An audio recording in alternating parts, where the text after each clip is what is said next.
You're listening to the Love Unplugged podcast, episode 85. Today's episode touches on so many topics. We learn about my guest's exciting and unique entrepreneurial journey. We chat about trusting your gut and trying something new. Learn some tips on how you can bring your best self to interviews, how to show up confidently as your authentic self, all the way to suggestions on healthy snacks. So like I said, it's jam-packed with so much goodness. I hope you enjoy this chat as much as I do. So without further ado, let's jump on in. Hey there, I'm your host, Jessica Fergon, and I am passionate about doing the inner work needed to reach your goals. Let me be your guide as we navigate all the fears and insecurities that surface when it's time to step outside of your comfort zone.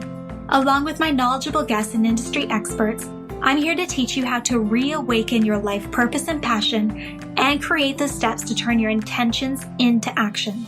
Ultimately, my goal is to empower you to rise above those blocks holding you back and start living a life that you are worthy and deserving of. So come on, it's time to slow down, find a comfy spot with your favorite organic tea, and get inspired. Thank you for tuning in to the Love Unplugged podcast.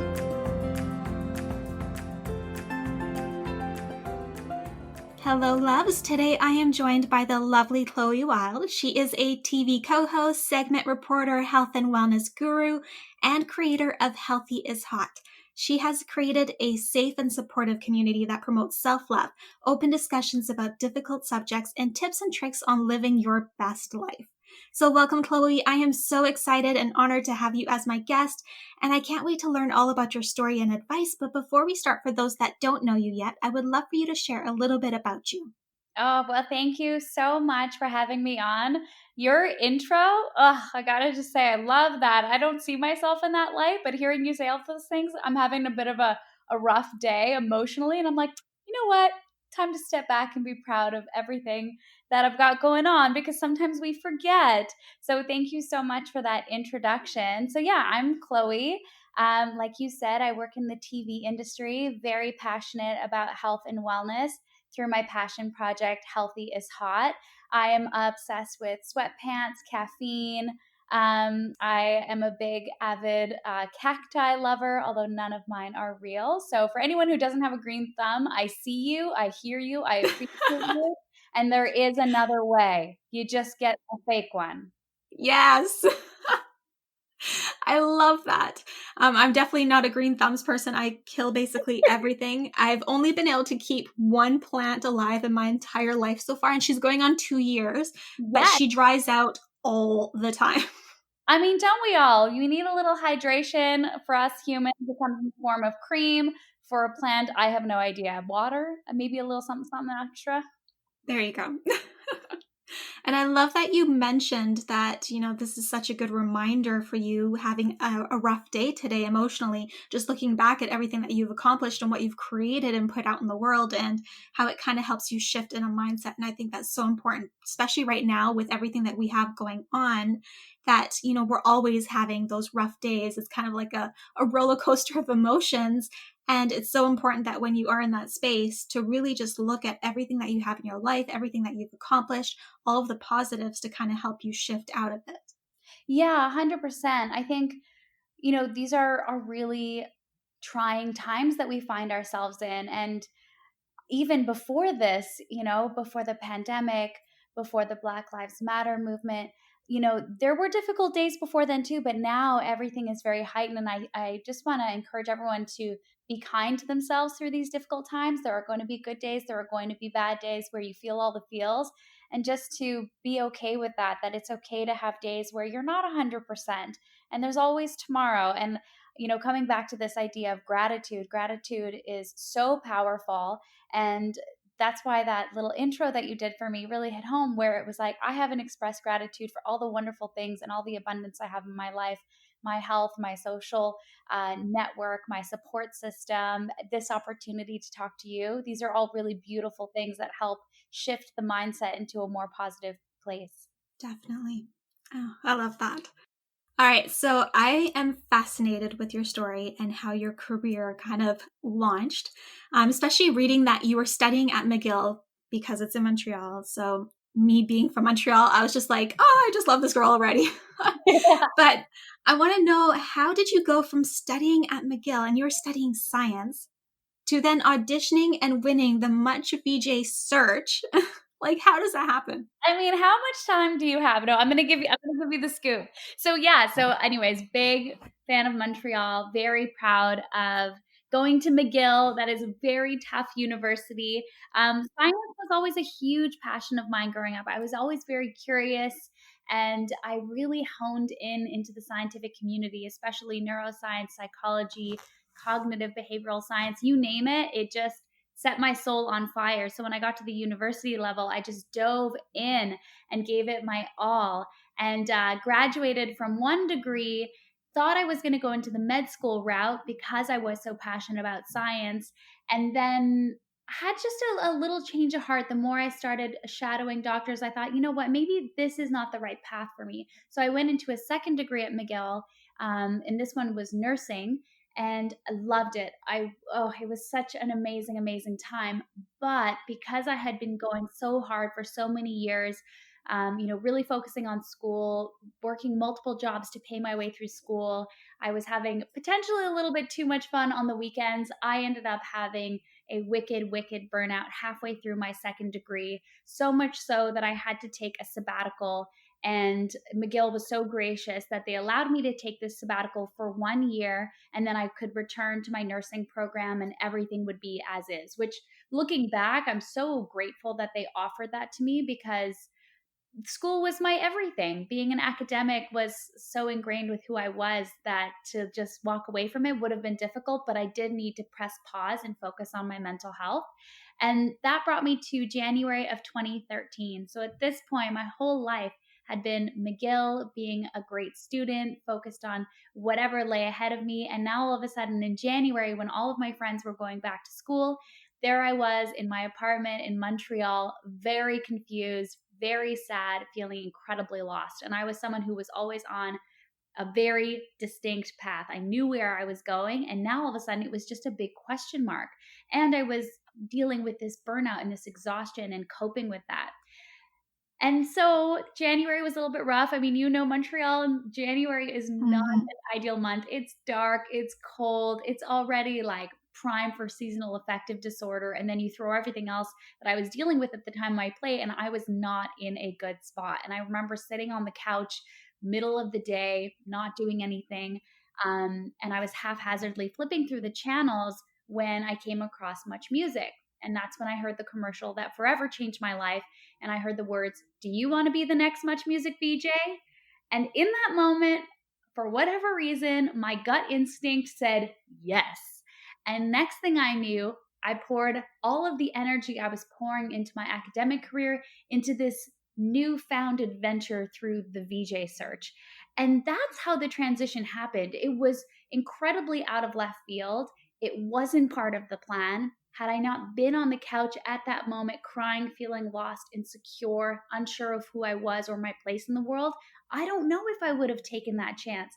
But I was so thirsty and hungry for a sign of what I should be doing next during this sabbatical period of my life that I jumped on the opportunity. And next thing I knew, I was consuming Much Music culture every waking minute, and had the experience of a lifetime by going on a reality show that took me across the country by bus with other VJ contestants. And next thing I knew, I got the job. It was like, even talking about it, and I've said this story so many times, it still gives me goosebumps and gets me so emotional, because it was an incredibly life-changing year, a year where I felt like I felt as important as gum on the bottom of someone's shoe, to all of a sudden having this opportunity where I had the chance to reinvent myself and try something new. And that was so exciting. That's amazing. Now, before you auditioned, did you have any experience doing what a VJ person would be doing? Yes, I actually did. So one of my many random jobs I had while going to school, and we're very lucky to live in Canada. Going to a university is much more affordable than elsewhere in the world, but it still costs a lot of money. So when you're paying your way through it, you work really hard, you get loans, you get grants, and you get random jobs. And one of my random jobs was hosting a YouTube show. And I almost don't want to say this because people might Google it and they're so bad. But I worked for a company called AskMen.com, and they had this Mm-hmm. daily YouTube series called The Daily Brief. And I was one of two hosts. And it was these quick 2-3 minute videos. And, we shot against like a green curtain hung up behind me. The notes were taped to the camera. And I did that for a little bit leading up to my sabbatical. And so it's wild when you look back and you're like, oh my gosh, like maybe this career was being set in motion and I wasn't even aware of it. Was I good at being a host? No, no, no, no, no. And you can go look at the Daily Brief. I have no shame. We all come from somewhere, and it shows that like you're not born out of the womb an amazing or like confident TV host. Those are still things I struggle with, but I had a little bit, but I was definitely fresh. Most of the other contestants came from broadcast journalism classes. This is something they'd been wanting their whole lives. And here I was, this girl obsessed with neuroscience with very minimal experience, diving into this brand new world. That's insane. Yeah. Yeah. It doesn't sound real, but I swear this is real. How did you feel being in that competition, not having all of the background that they had and then winning? I felt very out of place the entire time. Like every day I felt like a fish out of water. But the thing is that it was such a fast paced, exciting opportunity that you kind of wanted to be a fish out of water. You just wanted to be a part of it one way or another. I never expected I would make it to the end, not 100%. I was also like a couple years older than most of them. So I felt like the old mom on the bus, which is wild to think about. I was 4 years old, but I never thought I would win. And I remember, by the time we traveled from Vancouver to Ottawa and then for the live shows in Toronto at, of course, the iconic Much Music headquarters, that's when I realized and started potentially contemplating like, whoa, like imagine this actually happened. Like everything would change. I guess I wouldn't go back to McGill. I wouldn't move back to Montreal where all my friends and family were. And I started to let those thoughts percolate in my brain. And then the moment happened and it completely took me by surprise. Wow. That must have been an incredible moment. I think I blacked out, to be completely honest. Like there's footage. And so I've seen the footage to know what happened. But as soon as they said my name and there was a confetti cannon, I immediately blacked out. It was just my brain, I think, went into overdrive and I was shocked. I don't think I said anything for quite a while, even though we were on live television. I could definitely imagine. I mean, I haven't had moments like that specifically, but I have definitely been in moments where I was taken by surprise with not expecting something to happen, and your mind just kind of like everything just goes still, and it's like everything's happening around you, but you're just kind of like, what? Yeah. Now, following your win, how did your career launch? So obviously you won the VJ search and you became a VJ, but what other doors started opening because of that? I mean, I am so grateful to the team at Much Music and the VJ Search reality show because I don't know where I would be right now and I don't want to be anywhere else. I feel so lucky and grateful to be where I am. And it's all because of that commercial I saw that one day in Montreal. I have always worked for Bell Media and I started at Much Music and then I got moved over to the entertainment network. And that's when I started dabbling into more lifestyle shoots and getting into the field. And now I am with eTalk, an entertainment show. And it's been 3 years now that I've been on the show. And the most recent incredible opportunity has been seeing a passion project of mine, Healthy is Hot, which was born during the VJ search when I was actually at my most unhealthy, and seeing that passion project being turned into a show on Crave has been the most beautiful full circle moment of my career, because Healthy is Hot started when this career started, but it's, it was always like my side project. I always kind of put it on the back burner, and then to see it in the forefront in this medium that I adore so much through television was really, really, really special. That's insane. Congratulations. Yeah, thank Wow. you. And that was like my first time being a producer, you know, so it's like I've been doing this for 7 years now and I feel like I'm still so early on in my career, but to have the chance to step into a role I've been curious about was exciting, and I think it's like an important reminder that in our lives, whether it's personal or professional, pushing ourselves outside of our comfort zones is incredibly paramount because yes, it's scary and nerve-wracking and we might feel like we don't belong, but humans are resilient and incredible, and oftentimes they step up to the challenge. And if you don't step up to the challenge, like that's cool too. At least you gave it a shot. Exactly. And there's nothing wrong with failing. Failing just is an Mhm. opportunity for you to learn more about yourself, maybe learn more about what you actually want. And it opens up the door for so many more things. Like, I don't know, I just always viewed like failing is it's okay. Like, there's Yeah, nothing wrong with it in any way. There's gifts in that as well as when you do win. 100%. And I know that was something I feel like I learned later on in life. Well, I sound like I'm 80 years old, but it's something that I learned later on, like later on in my 20s, because I was very much a perfectionist, type A, wanted everything to be done to the nth degree. And I had to slowly learn that imperfections are okay, failure is okay, rejection is okay. What is Mhm. important is that you get up time and time again. Exactly. Now, I want to dive into interviewing. So, I mean, I've seen on your website on Healthy is Hot, all that stuff, that you've interviewed a lot of people and you've interviewed celebrities. And I'm dying to know how you navigated that because, interviewing is not always easy. Sometimes you do get nervous speaking to certain people. Sometimes it's hard to kind of keep that energy up to keep them intrigued and, energized in the interview and whatnot. So I'd love to know how you navigated that, how you maintained composure, how you created like creativity in the types of the questions that you were asking to keep it fresh and interesting. Ooh, there's a Ooh, there's lot a lot. in that question.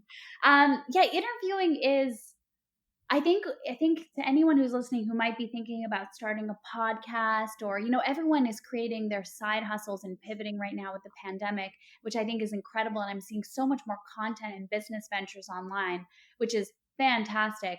But yeah, interviewing can be a really intimidating process, but I think the most important thing to keep close to your heart when you interview anyone is to stay ultimately a very curious individual, because when you're interviewing someone, you're hoping to not only gather information, but more than that, you want to create a space for people to have a moment, for something unexpected to happen. And for that to unfold, rapport needs to be built. And I think, for going into an interview, sometimes they're high stakes. Sometimes you're with a huge star, you have 4 minutes. Right now we're in a pandemic, so everything is happening remotely and virtually. It can be really difficult to build rapport, but you kind of got to go in and give it your all. Bring the energy you hope to receive on the other end, and to be present. You go into an interview, and you know this from podcasting. Yes, you have your questions and your research, but being present allows for those moments to arise that maybe weren't planned but might bring you in a really new direction. So, showing up with the energy you hope to receive, being prepared, of course, remembering to always be curious. And then the last most important thing is something I learned when I first started in the industry when I had zero confidence. I went to improv at Second City, and the first thing they teach you is this notion of yes and. So, whatever happens in an interview, you take that and you build upon it. And, it comes back to active listening and being present. But there is always somewhere you can go in an interview. So, if you get stumped or you get nervous, just listen to the person on the other side. Be present enough and be curious enough to see where that conversation might go. But don't get me wrong, I definitely get nervous sometimes. I don't really most of the time get too nervous. To me, celebrities are just people with cool jobs. But there's the odd person. I recently interviewed Charlize Theron, and for whatever reason, I've interviewed her before, but like I just think she is such a badass and such a role model in the roles that she chooses, and yeah, just the way she produces as well as is on camera. For whatever reason, she's one of those individuals who does get me nervous. And I have to come back to those basics and remind myself to be present and to be curious and to be open to the conversation. Oh, that's such great advice. I love that. Now, I'm dying to know if you've had, like, I'd love to hear of an experience in an interview where you just really nailed it. You were really present, you really engaged with them, and it brought out that moment in the interview. Was there ever an interview that comes to mind where you're like, wow, I actually like nailed this one?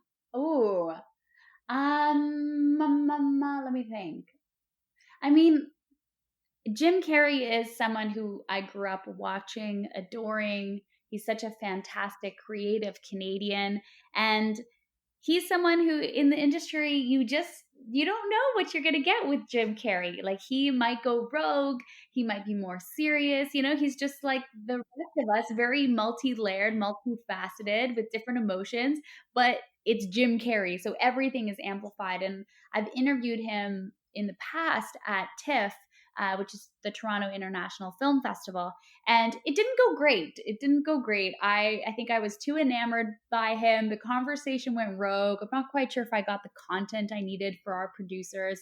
So this year, when I had the opportunity to interview him in a junket setting, which is where the talent is in one position and the journalists are flown in to interview the talent to make it easier for the movie studios, you only get typically 4 minutes with the talent. So it's very, very, very tight timelines.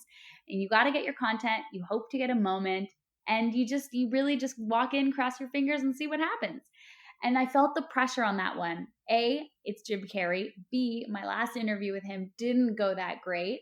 But I went in with a positive mindset and we just really connected. It was a fun movie to talk about. He was really excited about the conversation. Yes, went rogue, but in the best way possible. And I walked out of that room being like, okay, that was much better. I had fun. I think he had fun. I can't wait to bring this back to the team. Oh, amazing. I can't even imagine, like, Jim Carrey. I would just die. I grew up watching him too, and I'm just like, of course he's going to go rogue, right? It's Jim Carrey. And that would be such an amazing interview. Wow. Yeah, one of my favorites for sure. Now, on the flip side, have you ever had a really, like, big fail where you had to, like, figure out a way to resurrect it? Oh, a big fail. Probably. My brain has probably just blocked them out completely. I'll bring it back to the VJ search though, because when we were traveling across the country in every major city that we filmed at, they would have challenges for us. And that's how people moved forward in the competition or they were eliminated. And in one of the challenges, we were given interview materials from producers. But the caveat was that some of the information was correct and some of it was incorrect. And we had to go into the interview and handle that situation because sometimes you might get misinformation or you might read something off an article to prepare for an interview and it might not be true. And so you have to be able to act in the moment and rise above and hopefully, continue on the conversation and end in a good place. And that happened to me, but it was part of the challenge. But this was right at the beginning of the right at the beginning of the competition. And we were given this challenge and I was terrified because when I got called out for not having the right accurate information, I wanted to crawl away and cry in a corner, but you just have to keep moving. And sometimes that happens in interviews. You might misquote someone, or maybe you ask a question and that's not something they're comfortable talking about. You just never really know, and you just have to move on. And I think a smile goes a long way. Yeah, great advice. Thank you for sharing that. Now, what prompted you to start your podcast, Healthy is Hot? Was it because of the place that you were at when you were going through the VJ search, and prior to that as well, that you were just health focused, or, did it start from something else? So Healthy is Hot, the website, started right at the time of the VJ search back in 2013. And the reason Healthy is Hot was born was because throughout that reality show, I was incredibly unhealthy. One, I had just come off a really bad burnout. I wasn't eating well. I wasn't moving my body. and you could see it physically. But at that point, I was still functioning pretty well. Then the VJ search happened, and the stress of it all ended up creating a lot of anxiety that at that time I wasn't aware of. I didn't have the self awareness of my mental health to know that something wasn't going well. I felt constantly sick. So then I was afraid to eat because when I ate, I felt more sick. So by the time we did travel across the country to Ottawa, which is where my mom lives, I got off the bus so excited to see a familiar face. She was there holding a big sign that said Chloe for VJ, and her face went from pure excitement to pure concern. I did not look like myself. I wasn't acting like myself. I had lost an incredible amount of weight. I wasn't sleeping. I wasn't taking care of myself. And I'll never forget that night. She said, sweetheart, like if you're going to do this, if you're going to do anything in life, you have to take care of yourself, because if you don't, how can you show up and do the thing you want to do? And that night, I went to the gym in the hotel we were staying at, and for whatever reason, felt compelled to write healthy is hot on Instagram. And that was the very first time I had ever said healthy is hot.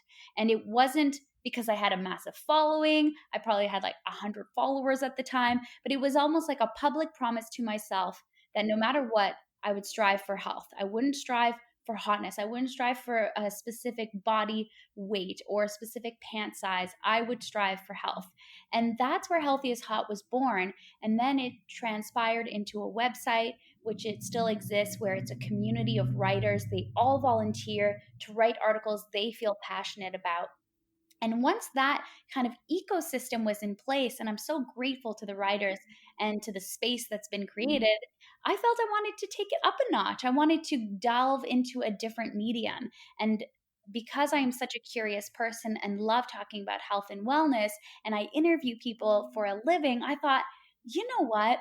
I would love to do a Healthy as Hot podcast where you can have longer form conversations with individuals that I find incredibly aspirational, to get their stories out there to hopefully inspire others to live their own Healthy as Hot life, whether it's physical health, mental health, nutritional health, career health, whatever sets their soul on fire.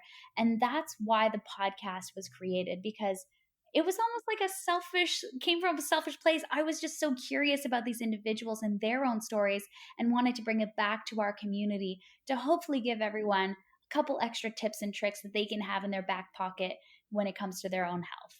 There's just so much in that I want to unpack. I just, first of all, love that your mom said that. And I think it's like the best advice someone can receive, because I mean, even in my community, I hear it all the time that, you know, these women entrepreneurs are like pushing themselves to the max, and they're doing everything for everybody else. And, you know, they're trying to do everything all at once, and they're not taking care of themselves, right? Like we go on the back burner often. And, you know, if you're not taking care of yourself, and if you're not in your healthiest place, you're not going to be able to show up for anything else in your life the way that you want to.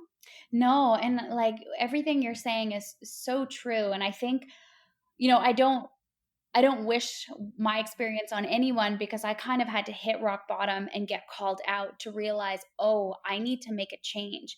But sometimes it does take someone outside of ourselves to hold a mirror to our life and say, hey, maybe you're not taking care of yourself. Maybe you're not putting yourself first.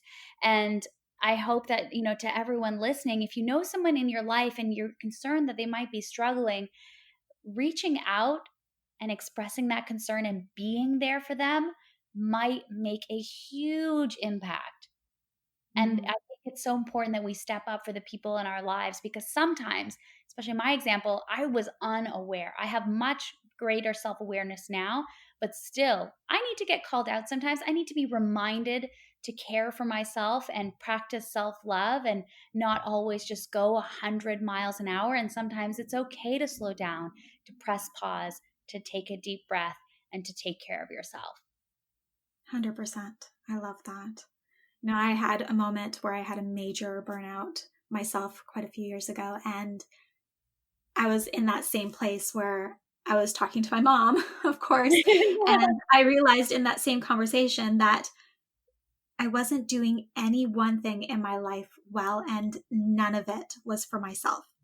It was for everybody else that I was either supporting or working for and whatnot.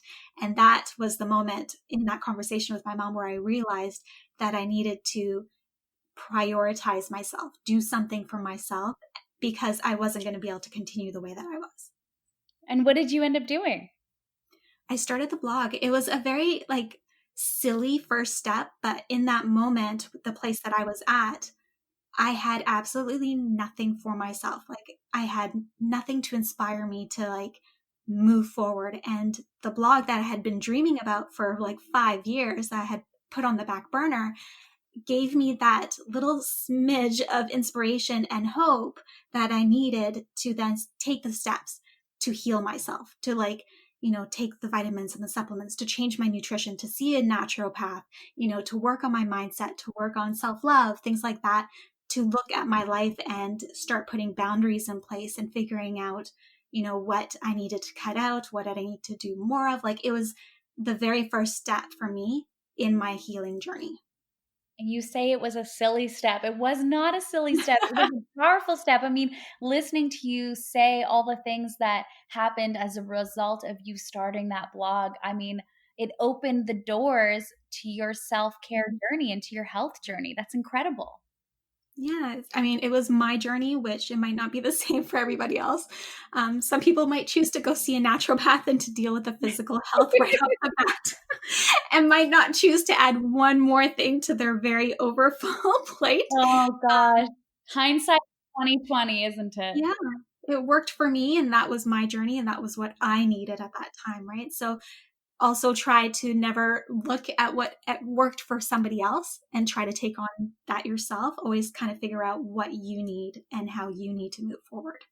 Yeah, and hearing you say that, it makes me think that I think sometimes, especially women, we still view putting ourselves first and thinking of ourselves first as selfish, but it truly is a very selfless act, because by choosing to allow yourself to show up fully in your life, that is a very selfless act. I think it's more selfish to not take care of yourself, because then everything else in your life will be negatively impacted, because you as you are whole is magical, is powerful. There is so much force and yeah, it's amazing what we can do when we show up 100%. Definitely. Now, you seem to have a ton on your plate. You seem to be quite a go-getter. So I am dying to know what a typical day looks like for you, juggling everything that you do. Oh, well, I mean, you're catching me at a very interesting time in life. Like day to day right now in the pandemic is interesting. It's definitely a lot calmer than it was before. Before I was traveling pretty much every other week for work, in addition to working full time at eTalk. Which requires filming a show every day, doing interviews every day, plus the travel. Then, of course, there's Healthy is Hot, which is running the website, working with the writers on their content, recording, editing, and uploading the weekly podcast that drops every single Monday. I recently also started something new because, hey, why not? I've long wanted to go back to school in some form and go back to my roots of health sciences, and just that little part of me has long been waiting to come back out, and now felt like the right time. So I signed up to become a health coach, and I'm about halfway through that program. So I am back in school and absolutely loving it. So day to day right now, not the same. Definitely a little bit quieter since we're working remotely and safely at home, but it's still an adventure. I'll be honest. At the beginning of this, I really didn't know what my day to day was going to look like. But thankfully, the team was able to find a way to shoot eTalk remotely at home. And it's busy. Everyone is in lockdown and doing their thing. And so we're able to have these really interesting, meaningful conversations with our interviews. And in a way, we've been able to come together closer than ever as a result. And I have more time to focus on school, which is amazing. Yeah, totally gift of time, right? Yeah. Now, what advice would you have for those listening on how they can show up confidently as themselves, their authentic and perfect selves in their communities? Oh, I love that you say imperfect selves, because I think so often we strive for this idea of perfection. And I think we need to throw that out the window. To Mhm. me, the idea of perfect is incredibly boring. I think it's the flaws and the imperfections that make us all so incredibly interesting. And I think we should own that. We should be okay with that. But showing up confidently as yourself in your day to day life and in your community is hard. I am not going to sit here and pretend like I've got it all figured out, because working on confidence is something that is a daily struggle with me. Working up on being okay with showing up as I am, as Chloe, in my day to day life is a struggle every single day. But I do it, and I'll probably be working on this for the rest of my life, and that's okay. I think it's hard to show up fully as yourselves, and I think we live in a time where social media is so pervasive, and we know that looking at Instagram feeds is not showing us the entire picture of a certain individual. It's curated. I do think social media is going in a more authentic way. But I think we have to take what we see with a grain of salt and try not to let it affect us, because it's so easy to do social comparisons in the era that we live now, which is everything is right on our phones. We have access to so many people's lives, and that can make it a little bit hard for us to feel confident and to feel okay with who we are and those imperfections that you spoke about. So I don't really know that I have an answer for this question, but I think you are perfect with your imperfections. And when you are on that journey of self-love and self-acceptance, it will be easier to show up in your life with confidence, but just knowing that Mhm. you are enough just as you are. I love that. That's beautiful. Now that you mentioned self love, I would love to know, given everything that you've gone through, what self love means to you today and what your self love practice looks like. Oh, self-love. I always get very emotional when I talk about this, because it's a journey. It's a lifelong journey to love ourselves. I went from hating a lot of who I was and the way I looked for so many years. And now I don't feel that way. And I think that's amazing. Can I say that I love myself, that I have learned to love self? No, not yet. But I'm going to get there, and that's okay. I think self love is all about having kindness and showing grace to yourself through the good days and through the bad days. And it's being able to show up for yourself in your life. And sometimes self love comes in the form of saying no without guilt to things that come into your life that you just don't feel might be in line with who you are and what you need at this moment. Self love might come in the form of a gracious, luxurious bubble bath with lavender essential oils, a glass of red wine, and some candles, and that is a okay. Self love is giving your soul what it needs in that moment so that you can be whole and that you can show up in your life.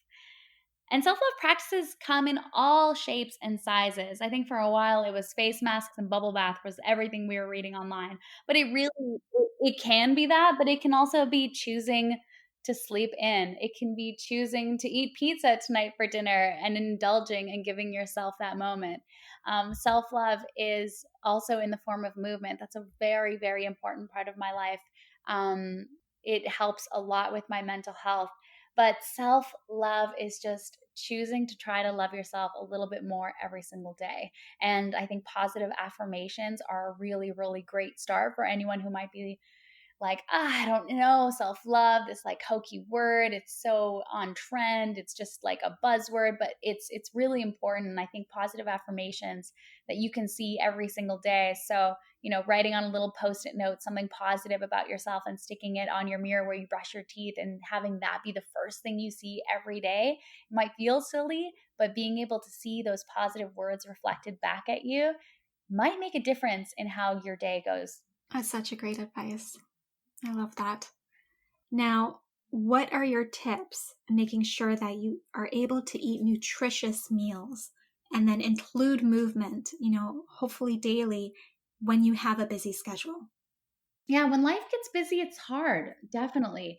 It's much easier when life is regimented. There's a routine. You've got your fitness classes going on. But when life gets busy, it's really easy for all of that stuff to go on the back burner. But if you decide that movement and eating healthy, nutritious meals is a non-negotiable, then you stick to it. And I find it so much easier to stick to it when you have a plan. So typically on Sundays is when I plan ahead for the week, and I'm old school. I like to write out my schedule.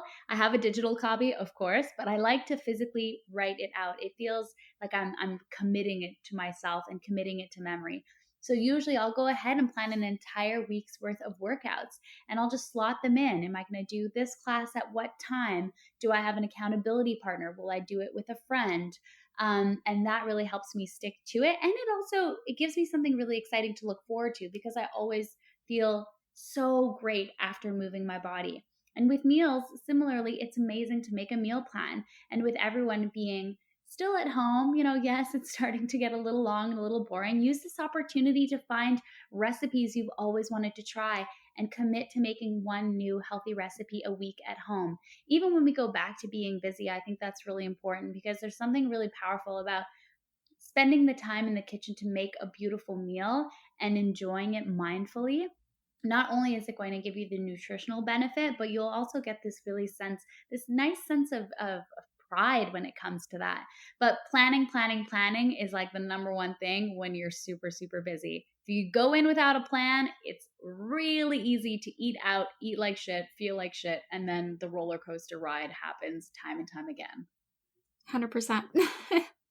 Anything without a plan is most likely not going to happen. I know. I mean, you can tell I'm not the most go with the flow person, but I like, a plan works for me. A plan might not work for everybody, but it is good to kind of like commit to things and commit to a lifestyle. Not to say that you have to be healthy 100% of the time. That is not fun, nor is that how I live my life.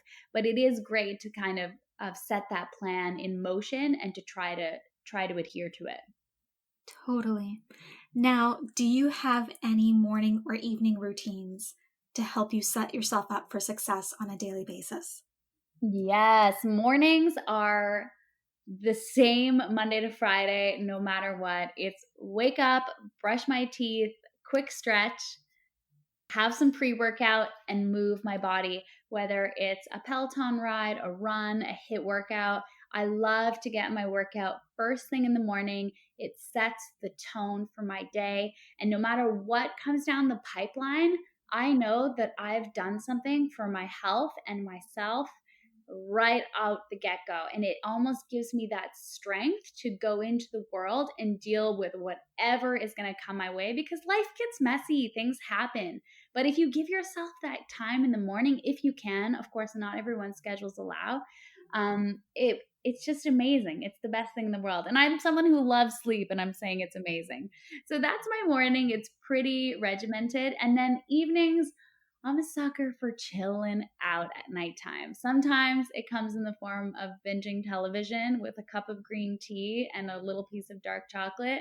And sometimes it's diving into a book. And yes, sometimes they're like personal development books, and other times they're just cheesy romance, like murder novels or something like that. Like, I love a good murder book and I love a good romance book. But yeah, it's just kind of unwinding. Like, the beginning of the day and the end of the day are really, really magical moments. I used to be someone who used to work right up until the moment I fell asleep, and I wouldn't sleep well because my brain didn't have a chance to decompress. That power down hour before you go to sleep is really, really important, because sleep is really important for our bodies to recharge, for our digestive systems to do what they need to do, for the toxins to be released.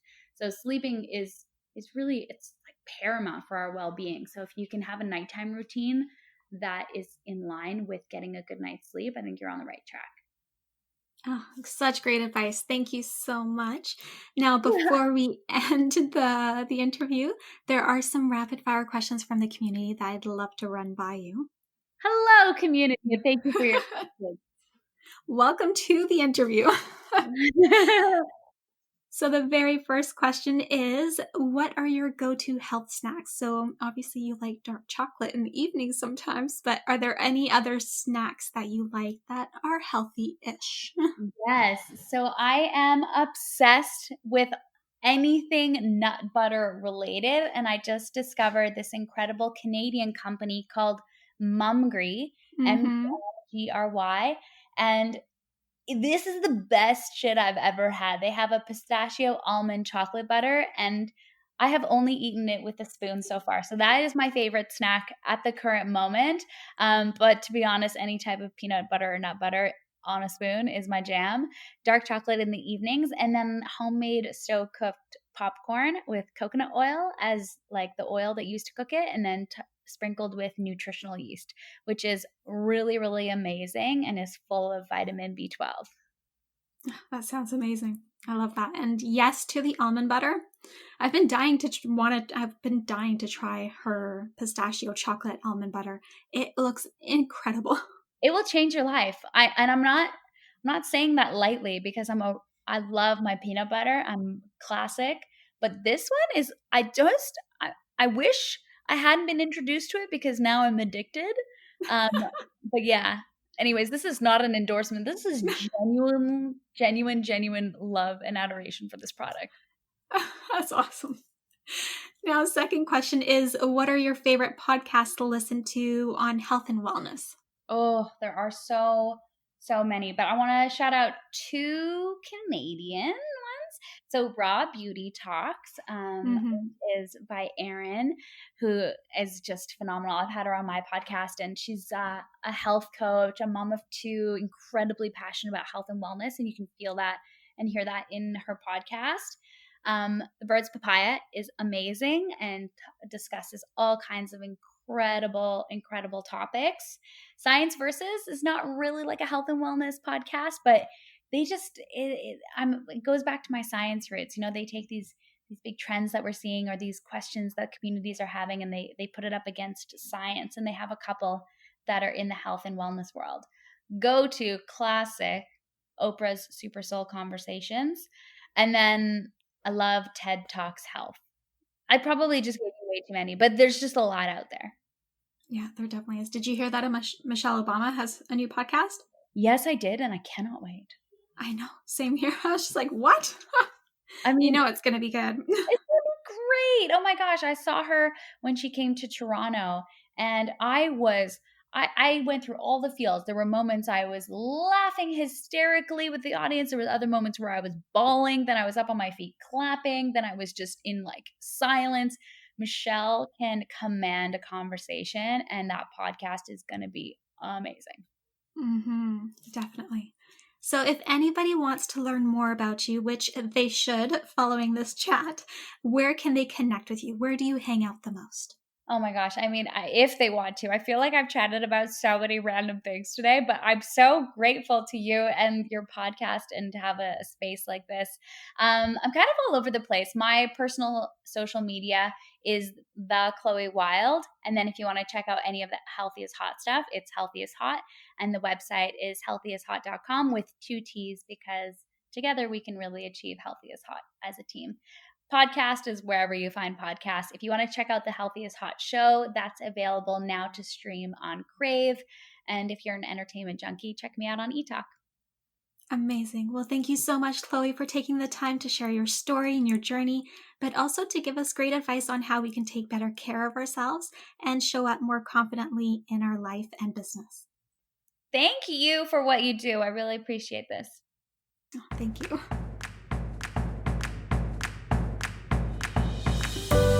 I'm Jessica, and thanks for tuning in today to Love Unplugged, the podcast. If there are any questions or topics you'd love answered on the show, head on over to www.projectloveco.com and share your request with me. If you haven't yet, go to iTunes and subscribe, rate, and review this podcast and share it with a loved one. Your feedback means the world to me, and the community we've created is what fuels our discussions here. After all, this is all for you. Join me next time for another unplugged conversation.